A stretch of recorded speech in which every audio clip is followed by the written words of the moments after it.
Well, everyone keeps saying that Israel has a right to defend itself. But where is that written exactly? I mean, you keep saying it as if it's a fact, a legal fact. But I don't know where that is. I don't know where to find that fact. I mean, I know where it is, where it's written that the Palestinians have a right to resist occupation even by armed struggle. I know where that is. I can show you in your own laws where that is. But where is this so-called legal right of an occupation to defend against the legal resistance of the occupied? Where is the right to defend occupation? That's what I want to know. And don't try to tell me that Gaza is not occupied. Israel controls the borders. They control sea access. They control the airspace. They decide how much food they can even have, how much water, whether they can have fuel, whether or not they can even turn the lights on in their own homes. Israel decides all of that. They decide whether or not they have internet access. I don't know how much more occupied you can be. It's as occupied as a concentration camp. Even when Israel tries to claim that it has the right to do what they're doing in Gaza, they cite the rules around non-international conflicts, meaning they do not consider Gaza to be a separate independent territory. It's occupied territory, and they know it. And even the arguments that they use to claim that it isn't occupied territory prove that it is. So again, where is this right to defend occupation against the resistance that is legally approved by international law? Why, the moment you call resistance against occupation terrorism, and you say that occupiers have a right to defend their occupation against resistance, you are declaring yourself to be lawless. You are completely contradicting international law, your law, the law that you claim to be supreme in the world, and you declare your right to be lawless. Israel is an outlaw country, and the United States is an outlaw country. You can't talk about the rule of law unless you mean the law of the jungle. The West can't talk about the rule of law unless they mean the law of the jungle. And in that, at least they are consistent. The U.S. is consistent in its contempt for international law. Its belief in the law of the jungle is completely consistent. And there are too many examples to list. But just look at what happened just the other day. They carried out missile strikes in Syria against Iranian forces that are in Syria. Well, Iranian forces have the permission of the government to be in Syria. The Syrian government, the government in Syria that is acknowledged and recognized as the government according to international law. They have permission to be there. The United States forces don't have permission to be there. They are there illegally, according to your law. So any force that's in Syria who has the right to be in Syria also has the right to resist and to fight against the American forces who are not allowed to be there, and that's the law. But what did the U.S. say? They said that they attacked the Iranian forces in Syria in self-defense. So again, you are upholding the right of those who are breaking the law to defend themselves against those who are following and enforcing the law. It's criminal, according to your law. I can show you where the Syrians have a right in your law to fight illegally invading American forces. I can show you where the Palestinians have the right to fight Israeli occupation in your law. So can you show me where marauding American outlaw forces and Israeli occupiers have the right to defend themselves against resistance, against legal resistance? I know it's in the law of the jungle, but that's not the law that you pretend to follow. Every time you preach about the rule of law, you're not talking about the rule of the law of the jungle. Well, the White House put out a statement yesterday that said that as far as they were concerned, Israel should have no red line, no accountability, that Israel has the right to total impunity and unaccountability according to the White House. That's what you said. That's explicit rejection of international law. That's explicit rejection of the concept of the rule of law. Because like I've always said, you don't actually believe in any of the things that you claim to believe in. You believe in power and you believe in brutality, and you always have. Israel bombed that hospital, and we all know it. And if you were somehow in doubt about it, well, they bombed another one last night, and they've done it before. This isn't something that's new. You know, you've got American warships over there now, and you better be careful because they might just bomb one of your own ships just to blame it on Hamas. Because, yes, that's also something that they've done before. And if you don't know, look it up. The USS Liberty. Everyone in the world knows that the Israelis do not follow any rules of war. And we all know that the United States doesn't follow any rules of war either. Well, I don't think there's a torturer in the world who didn't learn it from you, who didn't learn it from the appropriately named School of the Americas. Look that up too if you don't know. America and its allies have a long and blood-soaked history. The United States and Europe have been like ships sailing on a sea of blood, the blood of Africa, the blood of Latin America, the blood of the Middle East, and the blood of Asia. And you even had us in the bottom of that ship rowing like galley slaves. You're nothing but pirates.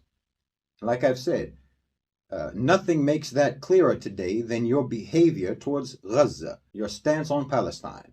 Well, I don't think that there's been a genocide that you didn't support, from Congo to California, from the Philippines to Palestine. You know, you didn't even fight the Nazis to stop the Holocaust.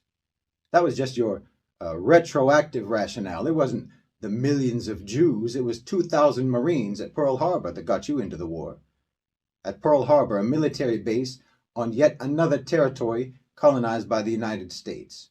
And in response to that, you carpet-bombed civilians in Germany. You murdered 80,000 innocent people in an instant in Hiroshima, and another 40,000 at Nagasaki in an instant, all in so-called self-defense. Oh, you make up the rules as you go. You always have.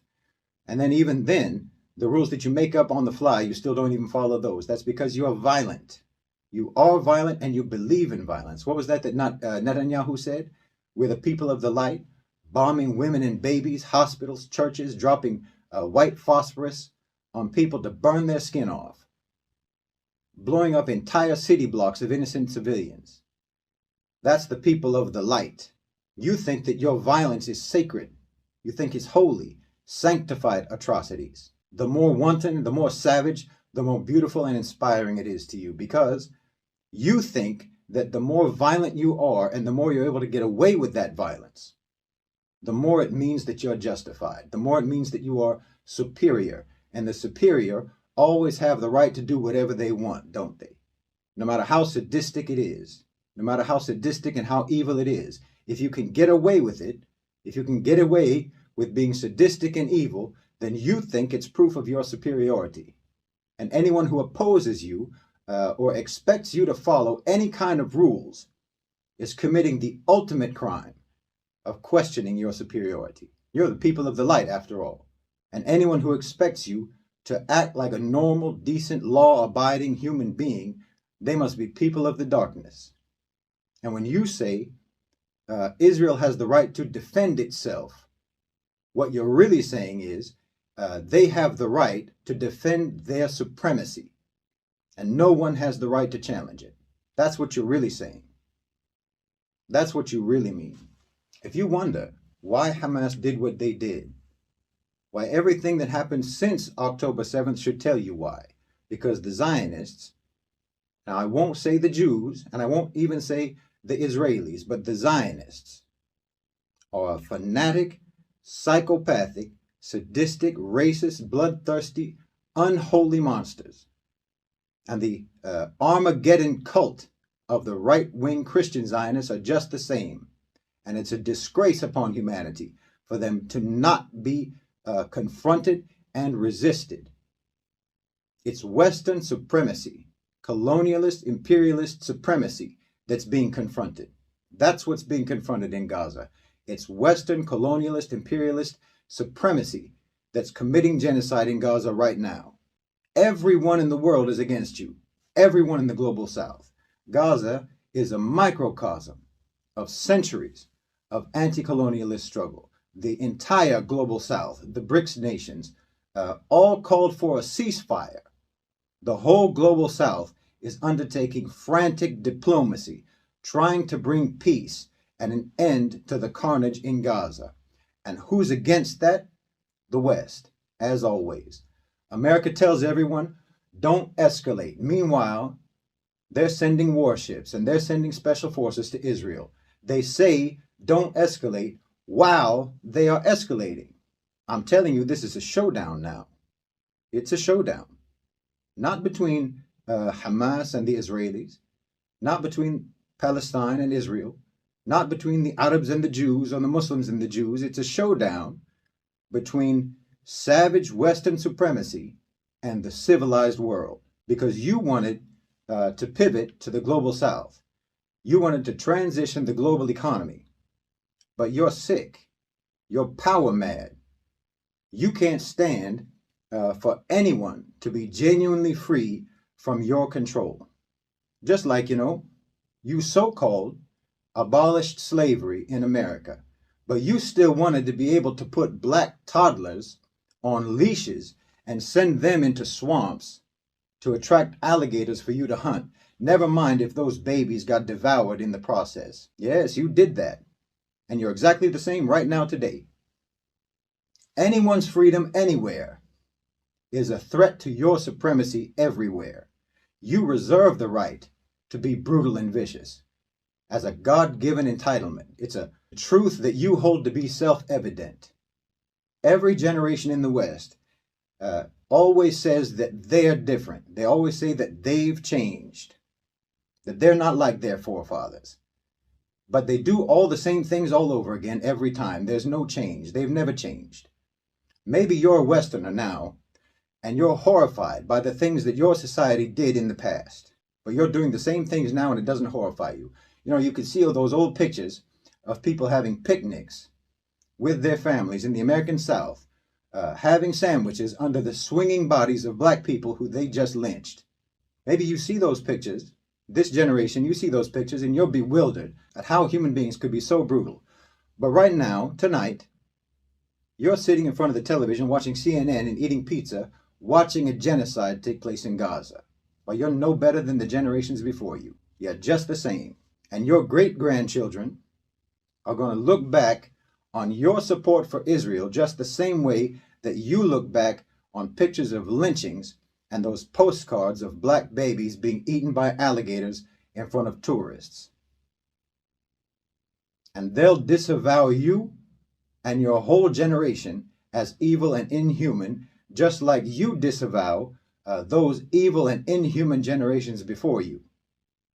But just like you, they will only be disavowing the previous evil to obscure the evil that they will be doing in their generation, because you never change. But by that time, inshallah bi'idhnillah, your great-grandchildren's generation won't have any power.